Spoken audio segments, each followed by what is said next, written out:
ସାଙ୍ଗମାନେ ଆଜି ସକାଳ ପାଇଗଲା। ରାତିରେ ଆମେ ଶୋଇନା, ଯେମିତି ଆମର ଗୋଟେ ଯାତ୍ରା ଦେଖା ଚାଲିଛି ସେଇଭଳିଆ ଦେଖନ୍ତୁ। ଭାଇ ମା ସବୁଜିମା ଆଉ ପିତା ଆମର ସୁବ୍ରତ ଦେଖନ୍ତୁ, ଦୁଇ ଜଣ ଯାକ ମାନେ ରାତି ଅନିଦ୍ରା ହେଇ ରହିଛନ୍ତି। ତା ସହିତ ଖାଲି ଆମେ ନୁହଁ, ଏପଟରେ ମାଉସୀ କରିସିମା ରେ କାହିଁକି ଆମେ ରହିଛୁ ଚେଇଁକିରି। ହେଇ ଦେଖନ୍ତୁ, ହେଇ ଆମର ହେଇ ନିଦ ହଉନି, ରାତି ସାରା ଶୋଇନି। ଇଏ ସକାଳ ହେଲାଣି ବି ତାକୁ ନିଦ ନାହିଁ। ସବୁଜିମା ଆପଣ ଖୁସି ତ? ସତରେ ଆପଣ ଖୁସି ନା? ବହୁତ ଖୁସି। ଯାଉ ବିନା ଯାତ୍ରାରେ ଯାତ୍ରା ଆଜି କଳିଙ୍ଗ, କାଲି ହବ ଆମର ଶିବାନୀଙ୍କ ନାଟ୍ୟ। ଏଇ ଦେଖ, ଆଉ କଳାକାର ହଉଛନ୍ତି ଆମର ସୁଭାନ। ବାପା ତମେ କଳାକାର ନା? ରାତି ସାରା ଶୋଇତ ନା। କାଲି କ'ଣ ଅଛି? ରାତିରେ ଟିକେ ଆମେ ଯଦି ଶୋଇପଡ଼ୁଛ, ସିଏ ଆମକୁ ତାର ଗୋଡ଼ରେ ଗୋଇଠା ମାରିକି ଆମକୁ ଉଠେଇ ଦେଉଛି। ଉଠ ମୋ ସାଙ୍ଗରେ ଖେଳିବ। ମାନେ ରାତି ପାଇଗଲା, ସିଏ ଯେତେବେଳେ ଶୋଇବ ଆମେ ଯାଇ ଶୋଇବୁ।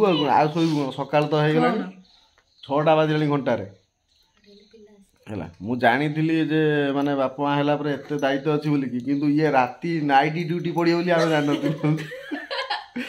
ପରିଶ୍ରମ କରିକି ସକାଳୁ ପଢ଼ାପଢ଼ି ସରିକିରି ଆମେ ଭାବୁଛୁ ରାତିରେ ଶୋଇବା ପାଇଁ।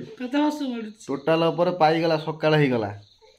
ଟୋଟାଲ ଉପରେ ତାକୁ ନିଦ ହଉନି କି ଆମେ ବି ଶୋଉନା। କ'ଣ ଏଇଥର ଫିଲିଙ୍ଗସଟା କେମିତି ଆସୁଛି? ଭଲ ଆସୁଛି। ତା ସହିତ ହେଇ ବିଚରା ହେଇ ସିଏ ପିଲାଟା ବି ଶୋଇପାରୁନି। କ'ଣ କରିବୁ? ରାତି ପାଇଗଲା, କ'ଣ କରିବୁ? ପୁଣି ପିଲାଟା ତାର ହେଇ ବାପା ଟିକେ ଅନେଇଲୁ, ହେ ଏପଟୁ ନାଇଁ, ଏଇ ଧନରେ ହଁ କ'ଣ ଖବର? କ'ଣ ନିଦ ହଉନି? ରାତି ସାରା ଖେଳିବେ, ପାଳି କରିକି ଖେଳୁଛୁ 3 ଘଣ୍ଟା। ବର୍ତ୍ତମାନ ଏସେ ସମସ୍ତଙ୍କ 9 ଘଣ୍ଟା ସରିଗଲାଣି। ସକାଳ ହବ, ପିଲା ଆସିବେ, ତା ସହିତ ଟିକେ ତାଙ୍କ ସହିତ ବି ଟିକେ ଖେଳିବ। ତାପରେ ଯାଇକି ଗଭୀର ନିଦର 3 ଘଣ୍ଟା ନିଦ ହବ। ତାପରେ ତ ସରିଲା ଆଉ, ଗାଧୁଆ ପାଧୁଆ କରି ପୁଣି ଖେଳ ଆରମ୍ଭ। ଯାଉ ମା ସବୁଜିମା ପୁରା ଝଡ଼ିଗଲେଣି। ଆଉ ପିତା ସୁବ୍ରତ କଥା ପଚାରେ କିଏ?